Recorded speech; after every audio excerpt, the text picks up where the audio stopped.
This is Front Page Africa live from BONG County. I'm privileged to be in the company of a very young man, William Thompson, who's making airwaves in Electoral District 6.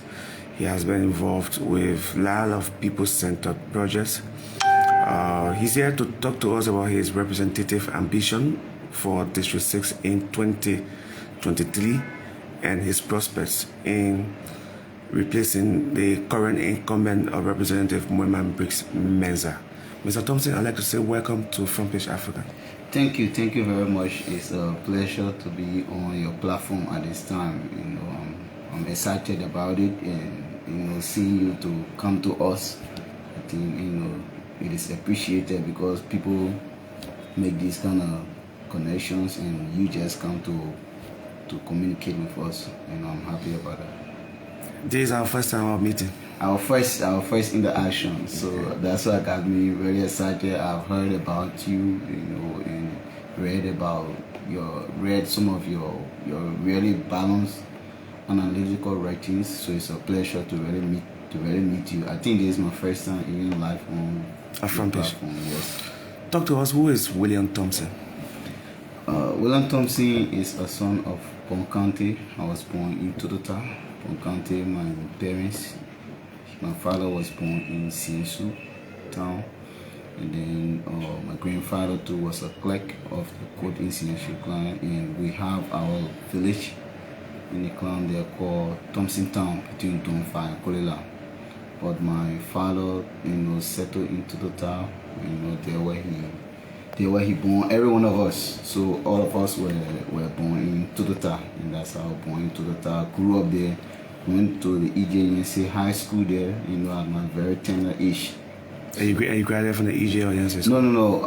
At a certain point, when you're walking, people were moving here, there, we had to go back, to my mother home. My mother is from Galawolo town. My mother is a Galawolo. We had to move back there and back and forth till I came back to Moroville and continued high school from there. So I graduated from high school in Moroville. Okay, great.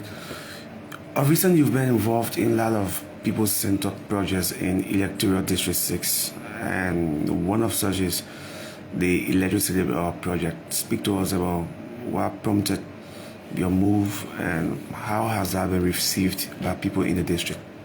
Also, we've been working there for a very, very long time, and there's a revolution, there's a movement that we started, in our hometown. It started from right in Totota in 2011 when we established the Thompson Development Alliance. And our goal was, how do we motivate more young people to go to school? Because we used to see young people sitting, after high school, they just sit to the pound one shop. Some of them don't have money to go to school, they are seated. And we try to launch this movement to see how best you can have more young people to go to school, and that's how we established the TDA. From there we started encouraging them. Students started going to school. We launched our scholarship fund draft. So from 2011, till now, we maintain, the biggest scholarship in our district. The biggest scholarship. Yeah, scholarship in our district from 2011 till now across. We even have some scholarship students. Not only in BONG alone, in Nima, in Maigibi, in Pasa. So the movement have grown, even in Mosorado here. So, and then we've been involved with several small projects, and one of it having to be the electricity project that we started, the solar energy project we started in 2014. Because each time we go there, our people in darkness, there's no light, it becomes really difficult. My parents live there. They were our party living there every week. I'm into the G consultants, and that's how we got, the first grant to establish the first commercially operated mini grid in Liberia, and that project was inaugurated by President Ellen Johnson Sirleaf right on there in Totota. And how has that project been received by the people? The people really received that project because the huge economic benefit of it. So when we started it small like that, and then we only have 40 connections, so we started reaching out to people, writing people, negotiating with people, and we came across a group called Nerika, and we shared the concept with them. They did the willingness to pay, and they decided for us to establish a cooperative. So they work with several permanent people, including Mr. Joe Scott and several permanent people. We established the Total Electricity Cooperative, and how we have the big power in Total now. So how many households are benefiting? Right now, it is 350 some households now. They are benefiting, and the cooperative, they are doing very well. They are the first licensed cooperative in this country, and the entire management team, the board, they are doing extremely well. And this is a model that we want to even replicate in other communities of what is happening in Total. My understanding is some of our politicians wanted to have stopped the process, and you apparently overcome that.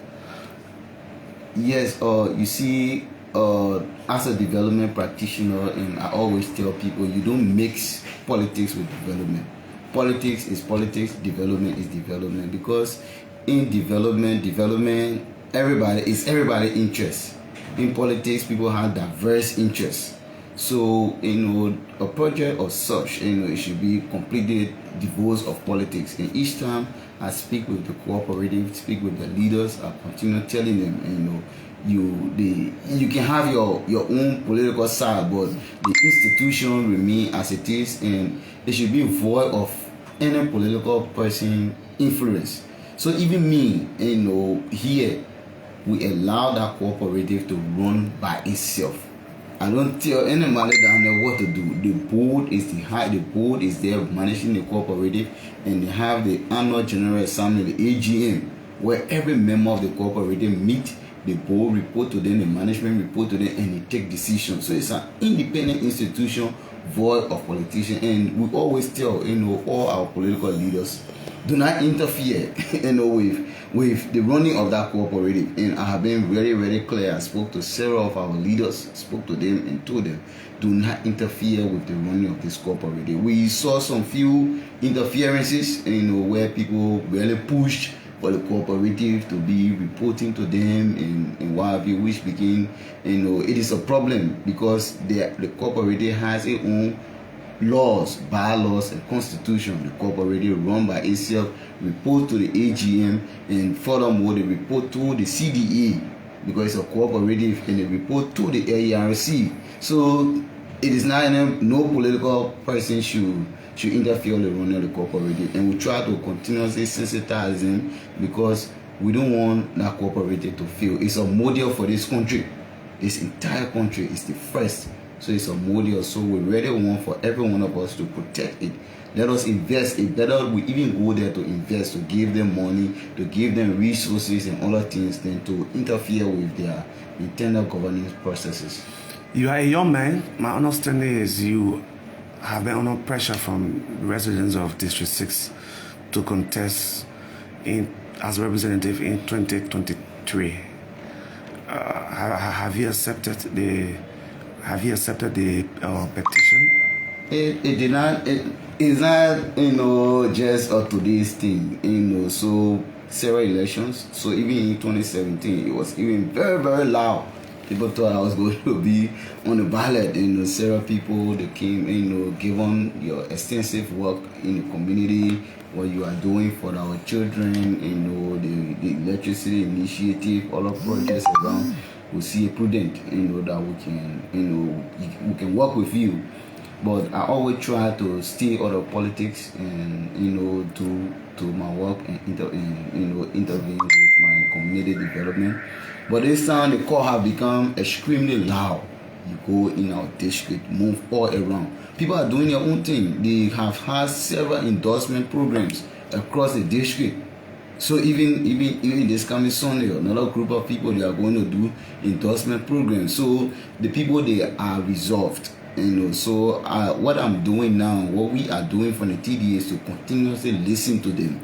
We are listening to them, and we continue asking them, what are those things that you are seeing? How soon we expect you to accept their petition? Yeah, so we will listen to them because the district has several people. We are listening to them. We're moving across the 5 clans. Just this weekend we're into the Tobacolo region. Where we went to Benkoma, Mobastan, Tobacolo, Baoma, and our work even extend across the district. We even went to Grand Bassa, Commando Town, speaking to the people, listening to them. So we are tabulating all of those data. Once we are completed, listening to the voices of our mothers, our young people, our elders, and our fathers, we'll make a rational decision. You hear from Zenshu clan, and my understanding is you've been under pressure from the people of Batoli clan to contest as representative in other vote-rich areas. How have people in Zenshu clan and other areas received your petition? So it is across the 5 clans. So if you go in our district today, if you go in district 6 today, across our 5 clans, you can take your microphone there, you can go and speak to people, interview them. Across our 5 clans, that's the voice of the people. It is loud. You just walk, just meet people randomly and have conversation with them. They will tell you our people, they are not deceitful. Our people, they speak their mind freely to whomever they see. So they will speak to you, they will explain to you. And if you ask them why you decide to follow Thompson, why you decide to follow the TVA, why? Because that's an ideology that we are saying. They will tell you. They will tell you clearly, because it's not about money. You see me, I don't have money. I'm not a rich man. My family did not come from a rich background. But how we live with our people, how we stand for them, and we have our agriculture movement that is going across with our mothers. We want them to stand by themselves. We try to support them. People say the young people, they are lazy. The young people, they are good for nothing. They are being castigated all kinds of ways. But we continue to work with them. And you see the progressive changes in their livelihood is extremely visible.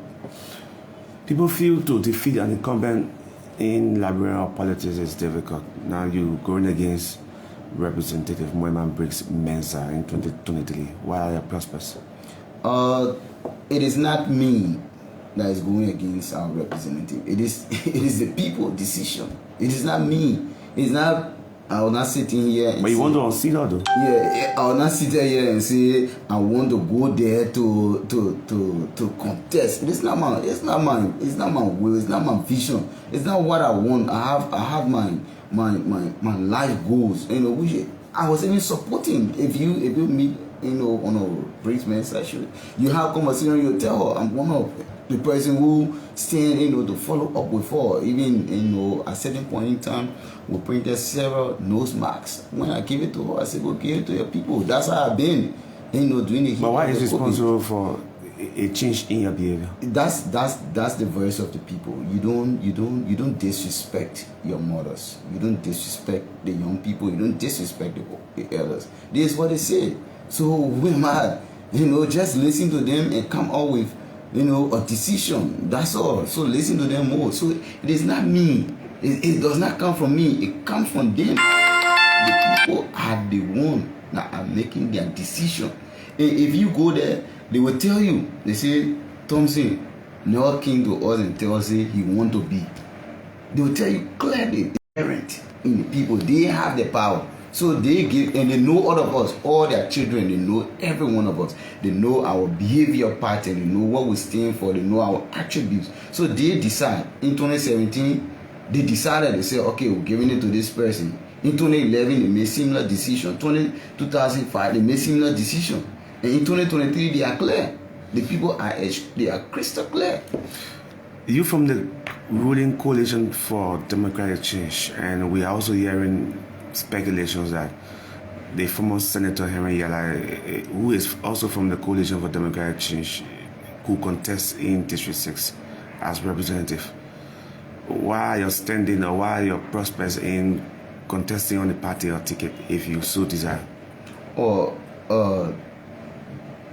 I am a member of the Coalition for Democratic Change, and I'm proud to say anyway, because that's my political affiliation, and you should be proud of what you stand for. It should not be something that you speak of in secret.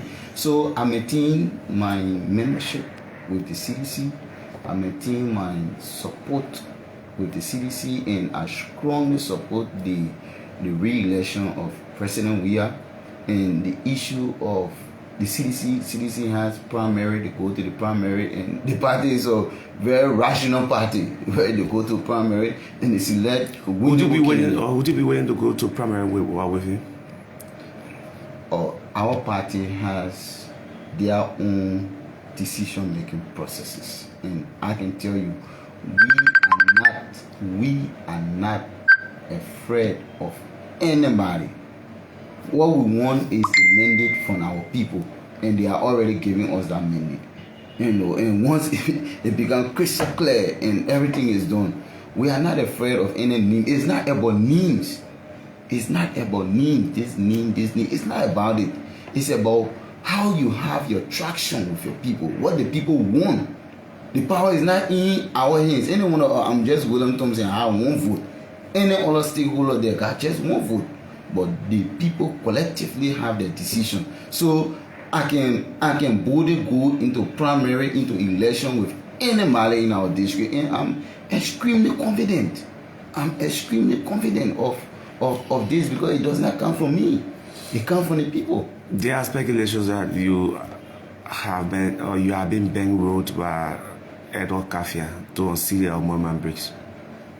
No. Frankly speaking to you, is completely, it's a fallacy. It has no iota of truth. You can walk around in our district, you ask people, it has no semblance of truth associated with it. I don't know the relationship between them. For me, I even push for cordiality among our leaders.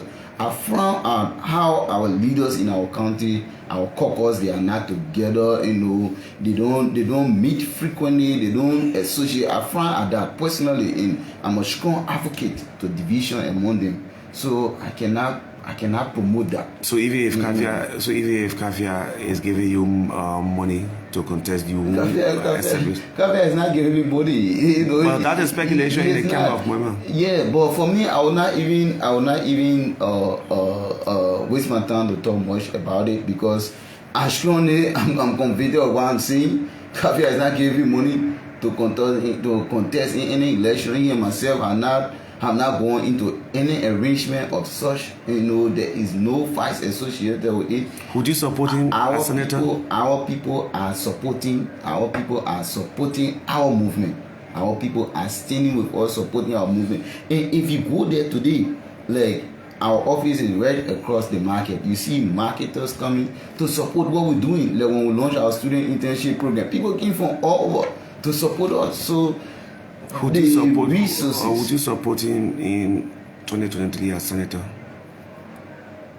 We are still looking. We will stand with the best candidate, and I will be very much visible. I don't hide my political interest.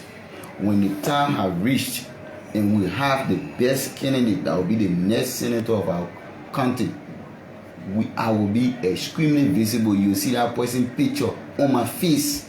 You see it on my offices in our district. You see it everywhere.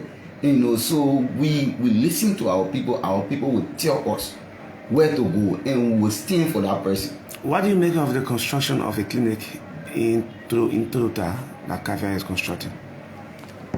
Let me tell you, Osama, the construction of the clinic is a gift to our people. Our people suffering, going entire lower BONG, not only for BONG alone, but Polo. So if you see me, I told you, when it comes to development, it's everybody interest. Anybody involving themselves in the developmental activity, you see William Thompson there. So I am one of the person who my hands I told dirt, I dug hole for that clinic, and I appreciate him for it. He contesting for senatorial position whatsoever. Put it one side, take on a development project, because it will be me. Why if I'm down there? And that is one problem. Yes. That is one problem. That is one problem people of the district have with the representative who's shown the groundbreaking ceremony of the clinic, and I saw you there. So, seeing this clinic construction, you think how is this going to impact the people in Lower BONG? If you check the entire Lower BONG, apart from former, where you have the BONG mines, clinic, you have no major hospital, referral hospital. Total, we just got small clinic. Look at the population of Total. See our health facility there. When you eat Total today and something happened to you, major, they will say they carry them to or Phoebe, and carrying out to Magibi or somewhere else. And if it's a major issue, you will lose your life. And I do believe, I'm sure.